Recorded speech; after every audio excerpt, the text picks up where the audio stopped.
Mom and Bullied Part 2. Lily hugged Fletcher tighter, her voice filled with pity and sorrow. I did not know my son did those terrible things to you. Please forgive me for being ignorant, Fletcher. Fletcher stayed silent, letting the moment escalate. Her concern was all he needed. After that, she was already reeled in. Please, let's continue the tutoring, she said. Of course, it would have. To be at my house, I'm no longer comfortable here with Brad. I'll do anything I can to help you with your grades, she insisted. And please know, I will talk to Brad personally about this.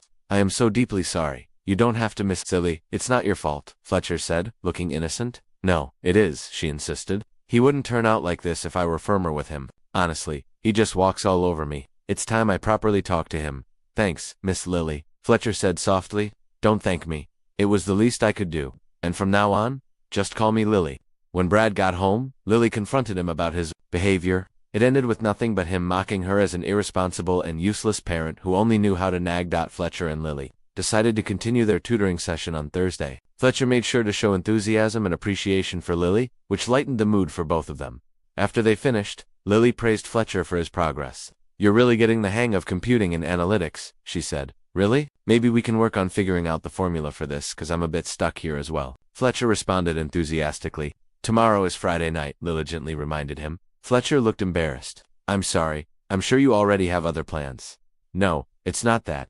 I don't have any plans. I just thought most kids are looking to take a break from school on the weekend. Fletcher's face went from hopeful to downcast. But if you'd like, I'd love to do this again, Lily offered. Fletcher's face beamed, and he practically leaped across the table and gave her a hug. Lily was startled by his sudden movement, but she relaxed as he kept a tight grip on her. The hug lingered, but it seemingly came from such a pure and innocent place that she wrapped her arms around Fletcher and squeezed back before they broke. The embrace?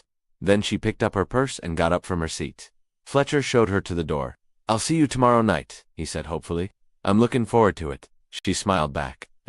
Lily still had a smile on her face when she walked in the front door to her house, pleased that she made a positive impact on someone's life. Where have you been? Brad scowled at her, and Lily's face immediately turned to a frown. She panicked, knowing how her son would react if he knew she'd spent the past few hours with Fletcher. Nowhere. I just had to run some errands. She fit it. Doesn't look like you bought anything, Brad replied with suspicion. I was dropping off some Amazon returns, she replied, speaking the first thought that came to her mind. Brad looked disinterested and didn't press the matter. Well anyway, you left me to starve here. I had to go over to Dad's to get some dinner, he complained. You went to your father's house? Lily realized, her ego bruised. There's frozen pizza you could have made, or you could have made a sandwich. The spaghetti is still in the fridge. There's food. Brad just ignored her rebuttal. Dad's got a new girlfriend, he declared with a toothy grin. She's a hottie. He's always got a new girlfriend, Lily complained in exasperation. She tried not to speak ill of her ex, even though he didn't usually afford her the same courtesy, although her frustration was boiling over. Sounds like you're jealous. Brad needled her.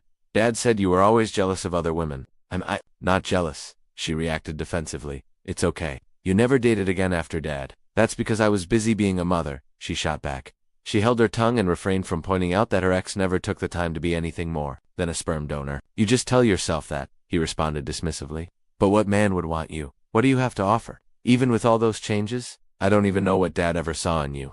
Brad seemingly found no fault with his father. He held him up on a pedestal, admiring his large estate, European cars, an endless string of beautiful girlfriends. Brad blamed his mother for their relatively poor living conditions compared to his father, even though his father refused to lift a finger to help him. It frustrated Lily to no end that she provided shelter and made sure that Brad was fed. But her ex only invited Brad to come over for the occasional meal, not even giving him a room on his estate or letting him stay overnight. Nevertheless, he poisoned Brad's view of her mother, constantly pointing his litany of complaints against her, even though she refused to ever utter a bad word to their son against him. It sickened her knowing that her son bullied the poor kid. By all indications, Fletcher was a quiet but polite young man who didn't deserve the constant barrage of insults and physically rough treatment. Click like and follow if you want part 3.